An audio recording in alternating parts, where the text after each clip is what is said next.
Hello friend, welcome to our channel. আজকে আমরা সৌরজগৎ সম্পর্কে পড়ব। তাহলে চলো শুরু করা যাক। সূর্য কী দিয়ে গঠিত? হাইড্রোজেন ও হিলিয়াম দিয়ে গঠিত। কী দিয়ে? সূর্য হাইড্রোজেন ও হিলিয়াম দিয়ে গঠিত। 75% হাইড্রোজেন আর 24% হিলিয়াম। টোটাল কত হলো? 99%। আর 1% বাকি অন্যান্য গ্যাস দিয়ে তৈরি সূর্য কী অবস্থায় আছে? কঠিন, তরল না গ্যাসীয় অবস্থায় আছে? সূর্য আছে প্লাজমা অবস্থায়। প্লাজমা অবস্থা বলতে কি বোঝায়?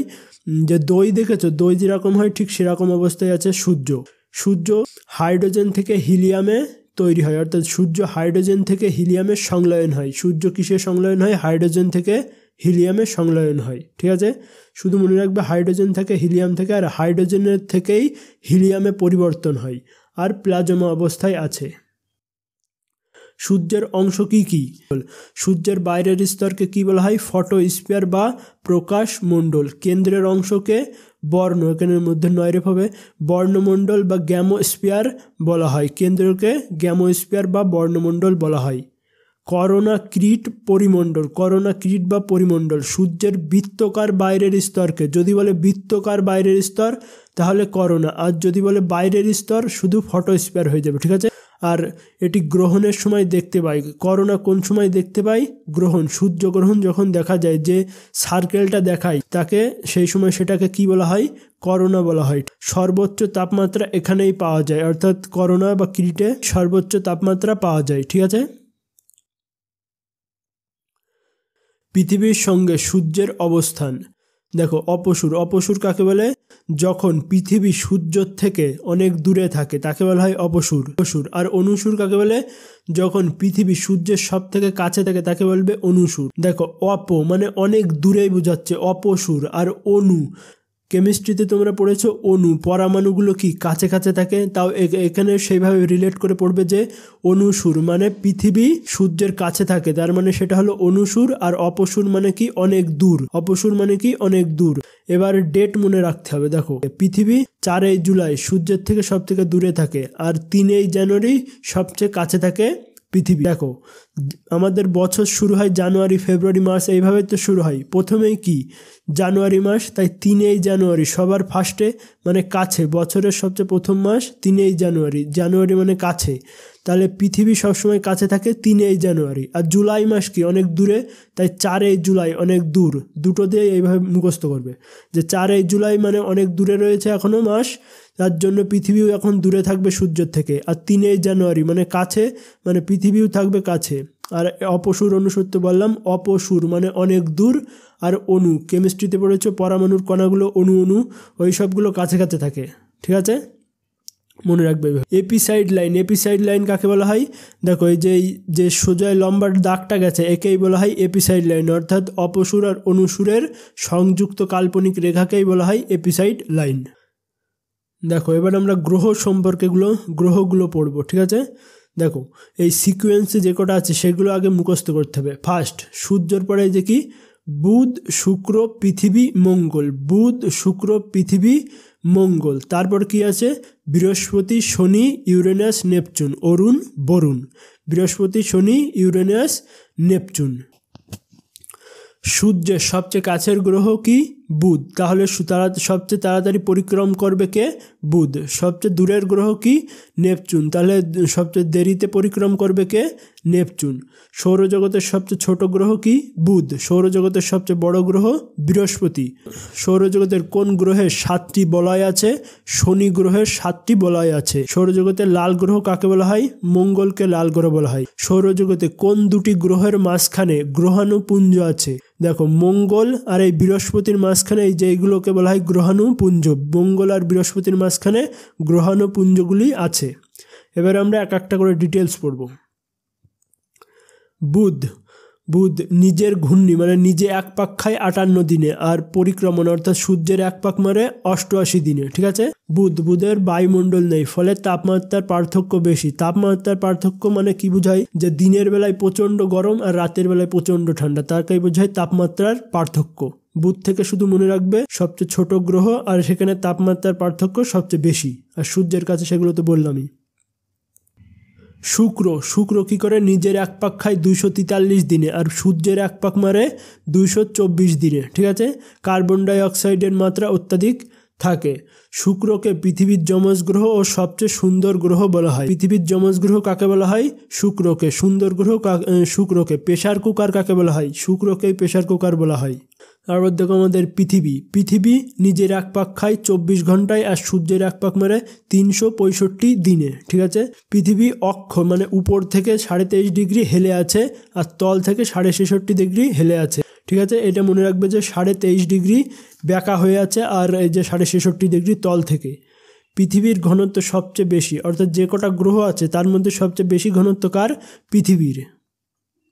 মঙ্গল কি? প্রচুর পরিমাণে আয়রন অক্সাইড থাকার কারণে এটি লাল। মঙ্গল গ্রহের রং লাল কেন? আয়রন অক্সাইড থাকার জন্য। সৌরজগতে যে কটা গ্রহ আছে তার মধ্যে যদি প্রাণ সম্ভব হয় সেটা কোথায়? মঙ্গলে। সেই জন্য ইলন মাস্ক মঙ্গলে যাবে এখন। সৌরজগতের বৃহত্তম আগ্নেয়গিরি কি? অলিম্পাস মানাস সেটা মঙ্গলের একটি আগ্নেয়গিরি। মঙ্গলের উপগ্রহ কি? ফোবস আর ডিমোস। মঙ্গলের উপগ্রহ কি? ফোবস আর ডিমোস। দেখো এখান থেকে কি মনে রাখবে যে কি? বুধের তাপমাত্রার পার্থক্য সবচেয়ে বেশি। শুক্রকে কি বলা হয়? পৃথিবীর যমজ গ্রহ আর প্রেসার কুকারে বলা হয় শুক্রকে। আর পৃথিবী তো 23.5 ডিগ্রি হেলে আছে, তো অক্ষ থেকে 23.5 ডিগ্রি আর তল থেকে 66.5 ডিগ্রি। পৃথিবীর ঘনত্ব সবচেয়ে বেশি। মঙ্গল থেকে কি? আয়রন অক্সাইডের মাত্রা বেশি। অলিম্পিমানাস এখানকার সবচেয়ে বড় আগ্নেয়গিরি, অর্থাৎ সৌরজগতের মধ্যে মঙ্গলের উপগ্রহ কি? ফোবস আর ডিমোস। আর পৃথিবীর উপগ্রহ হলো চাঁদ। ঠিক আছে। এগুলো মনে রাখবে এটুকুই। নিচে দেখো বৃহস্পতি সৌরজগতের বৃহত্তম গ্রহ, অর্থাৎ সবচেয়ে বড় গ্রহ কি? বৃহস্পতি। এটিতে অতিরিক্ত মাত্রায় SO2 থাকার জন্য এটি হালকা হলুদ দেখায়। বৃহস্পতির বৃহত্তম উপগ্রহ কি? গ্যানিমিড। সৌরজগতের সবচেয়ে বড় উপগ্রহ গ্যানিমিড। আবার সৌরজগতের সবচেয়ে বড় গ্রহ কি? বৃহস্পতি। আর তারই উপগ্রহ হলো সৌরজগতের সবচেয়ে বড় উপগ্রহ, তার নাম কি? গ্যানিমিড। আর অন্যান্য উপগ্রহ কি? Himalaya, Europa. Ganymede, Himalia, Europa এই তিনটে মুখস্থ করে রাখবে। প্রশ্ন আসবে যে হিমালয়া কোন গ্রহের উপগ্রহ? অ্যান্সার হয়ে যাবে বৃহস্পতি গ্রহের উপগ্রহ হলো হিমালয়া। মিশন দেখো 2011 সালে নাসা বৃহস্পতির অধ্যয়নের জন্য জুনো নামক মহাকাশযান বৃহস্পতিতে পাঠিয়েছিল। শনি সৌরজগতের দ্বিতীয় বৃহত্তম গ্রহ কি? শনি। বৃহস্পতির পরে সবচেয়ে বড় গ্রহ কি? শনি। এর চারপাশে 7টি বলয় আছে। এটি হালকা হলুদ রঙের মতো দেখায়। বৃহস্পতির সবচেয়ে বড় উপগ্রহ কি? টাইটন। আর অন্যান্য উপগ্রহ কি? মিমাস আর ডিয়ন। টাইটন, মিমাস আর ডিয়ন এই উপগ্রহগুলি কার? শনি। এগুলো ভালো করে মনে রাখবে যে উপগ্রহগুলি, এখন এই সব থেকে বেশি প্রশ্ন আসছে। টাইটন, মিমাস, ডিয়ন শনির উপগ্রহ। গ্যানিমিড, হিমালয়া, ইউরোপা বৃহস্পতির উপগ্রহ। ইউরেনাসের বায়ুমণ্ডলে প্রচুর পরিমাণে মিথেন থাকার জন্য এটি হালকা সবুজ রঙের দেখায়। এটি পূর্ব থেকে পশ্চিম দিকে ঘূর্ণন করে। দেখো এই সমস্ত যেসব বৃহস্পতি, পৃথিবী, মঙ্গল এই যে কটা গ্রহ আছে এগুলো সব পশ্চিম থেকে পূর্ব দিকে ঘোরে, পশ্চিম থেকে পূর্ব। আর এইটি উল্টো দিকে ঘোরে, পূর্ব থেকে পশ্চিম ঘোরে। ইউরেনাস আর শুক্র পূর্ব থেকে পশ্চিম দিকে ঘোরে।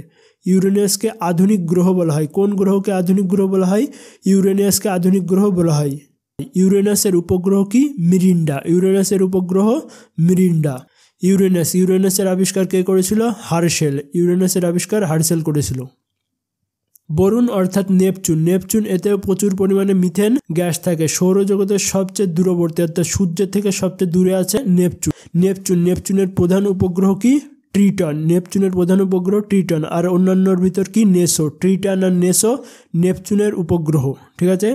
এর আবিষ্কারককে জন গ্যাল হলো এর খোঁজ করেছিলেন। দেখো এখান থেকে যেসবগুলো পড়তে হবে বেশিরভাগ পড়তে হবে এদের উপগ্রহের নাম। এখন এখান থেকেই প্রশ্নগুলো আসছে। বৃহস্পতি এর উপগ্রহ কি? Ganymede, Himalia, Europa. শনি, মিমাস, ডিয়ন, টাইটন। দেখো এটা টাইটন ফার্স্টে বলবে না, ফার্স্টে মিমাস, ডিয়ন, টাইটন এইভাবে পড়বে, ভাল লাগবে। মিমাস, ডিয়ন, টাইটন। আর দেখো টাইটন, মিমাস, ডিয়ন কেমন একটা আলাদা মতন মনে হচ্ছে, এইভাবে পড়বে মিমাস, ডিয়ন, টাইটন।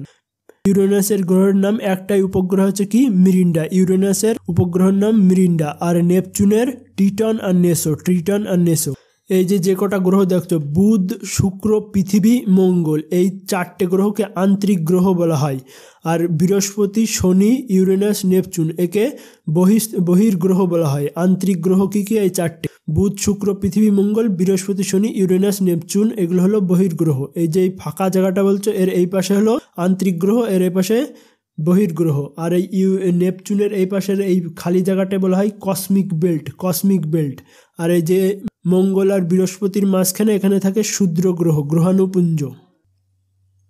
তারপর দেখো চাঁদকে পৃথিবীর জীবাশ্ম বলা হয়। চাঁদকে কি বলা হয়? পৃথিবীর জীবাশ্ম। চাঁদের অধ্যয়নকে কি বলা হয়? সেরেনোলজি। চাঁদের অধ্যয়নকে সেরেনোলজি বলা হয়। চাঁদ থেকে মহাকাশ, চাঁদ থেকে আকাশ কেমন দেখাবে? কালো রঙের দেখাবে। চাঁদ থেকে মহাকাশ কেমন দেখায়? কালো রঙের দেখায়। চাঁদের আমরা যে ভাগটা দেখতে পাই মাত্র 59% ভাগ আমরা দেখতে পাই। চাঁদের বিশেষ ঘটনাবলী দেখো, অমাবস্যা একে নিউ মুন বলা হয়, এই দিন আমরা চাঁদ দেখতে পারি না। পূর্ণিমা একে ফুল মুন, এই দিন আমরা চাঁদ দেখতে পারি। নিউ মুন কাকে বলা হয়? অমাবস্যাতে। আর ফুল মুন কাকে বলা হয়? পূর্ণিমাকে বলা হয়। দেখো ব্লু মুন কাকে বলা হয়? একই মাসে 2 বার পূর্ণিমা আসলে তাকে ব্লু মুন বলা হয়। একই মাসে 2 বার পূর্ণিমা আসলে ব্লু মুন, একই বছরে 2 বার ব্লু মুন আসলে তাকে বলা হবে সুপার মুন। ঠিক আছে, দেখো অপভু আর উপভু। দেখো যেরকম সূর্য থেকে পৃথিবী দূরে থাকলে তাকে কি বলা হয়? অপসূর। সেরকম চাঁদ থেকে পৃথিবী দূরে থাকলে তাকে বলা হয় অপভু। আর উপভু মানে কাছে, পৃথিবী যখন চাঁদের কাছে থাকে। দেখো মানে অনেক দূর, যেরকম অপসূরে গিয়েছিল, অপসূর দন্ত স আছে সেটা সূর্যের সাথে রিলেট করে পড়বে। আর অপভু মানে বুঝতেই পারছো যে অপভুতে চাঁদ থেকে দূরে থাকে পৃথিবী, আর উপভূতে কি থাকে? চাঁদ পৃথিবীর কাছে থাকে উপভূতে। পৃথিবীর ঘূর্ণন গতি ও পৃথিবীর পরিক্রম গতি। পৃথিবীর ঘূর্ণন মানে নিজে এক পাক খাচ্ছে, তার ফলে কি হচ্ছে? দিন রাত হয় জোয়ার ভাটায় আর কেরোয়ালিস বল সৃষ্টি হয়। দিন রাত জোয়ার ভাটায় কেরোয়ালিস বল, ঠিক আছে। আর পরিক্রম, সূর্যের এক পাক খাওয়ার ফলে কি হচ্ছে? ঋতু পরিবর্তন হচ্ছে, আর দিন রাতের দৈর্ঘ্য পরিবর্তন হচ্ছে। শুধু এটুকুই মনে রাখবে এখান থেকে। সৌরজগতের উল্লেখযোগ্য তথ্য, খালি চোখে দৃশ্যমান গ্রহ অর্থাৎ খালি চোখে যেসব গ্রহগুলো দেখতে পাওয়া যায়, বুধ, শুক্র, মঙ্গল, বৃহস্পতি, শনি, ইউরেনাস আর নেপচুন দেখতে পাই না। আর আমরা পৃথিবীতে আছি বলে পৃথিবীটাকেও আমরা দেখতে পাই না। ঠিক আছে, খালি চোখে দৃশ্যমান গ্রহ কি? বুধ, শুক্র, মঙ্গল, বৃহস্পতি, শনি। বুধ, শুক্র, মঙ্গল, বৃহস্পতি, শনি, এটা আমরা শুধু চোখে খালি চোখে দেখতে পাই। পূর্ব থেকে পশ্চিম চলমান গ্রহ অর্থাৎ পূর্ব থেকে পশ্চিমে ঘোরে, উল্টো ঘোরে কোন গ্রহ? শুক্র আর ইউরেনাস উল্টো ঘোরে। আকার অনুসারে গ্রহ অর্থাৎ বড় থেকে ছোট সাজাও। সবচেয়ে বড় বৃহস্পতি, শনি, ইউরেনাস, নেপচুন, পৃথিবী, শুক্র, মঙ্গল, বুধ। ঠিক আছে, বৃহস্পতি, শনি, ইউরেনাস, নেপচুন, পৃথিবী, শুক্র, মঙ্গল, বুধ, এগুলো হলো বড় থেকে ছোট। ঘনত্ব, সর্বাধিক ঘনত্ব কার? পৃথিবী। সর্বাধিক ঘনত্ব কার? আর সবচেয়ে কম ঘনত্ব শনির। রাতের রানী কাকে বলা হয়? চাঁদকে। রাতের রানী চাঁদকে। বৃহত্তম উপগ্রহ গ্যানিমিড, এটা কার? এটা বৃহস্পতির উপগ্রহ। ক্ষুদ্রতম উপগ্রহ কি? ডিমোস। মঙ্গলের উপগ্রহ ডিমোস সৌরজগতের ক্ষুদ্রতম উপগ্রহ। মিথ্যা উপগ্রহ কাকে বলা হয়? ইউরেনাসকে মিথ্যা উপগ্রহ বলা হয়। দ্রুততম ঘূর্ণন মানে সবচেয়ে তাড়াতাড়ি নিজের এক পাক মারে বৃহস্পতি। আর ধীরতম শুক্র, নিজের এক পাক খায় 243 দিনে। পরিক্রম বুধ, সূর্য তাড়াতাড়ি সবচেয়ে পরিক্রম করে কে? বুধ। দীর্ঘতম পরিক্রম মানে সবচেয়ে দেরিতে পরিক্রম করে 164 বছরে। ঠিক আছে, থ্যাংকস ফর ওয়াচিং। ভিডিওটা ভালো লাগলে একটা লাইক করো, কোনো ডাউট থাকলে কমেন্ট করো এবং চ্যানেল নতুন হয়ে থাকলে সাবস্ক্রাইব করো।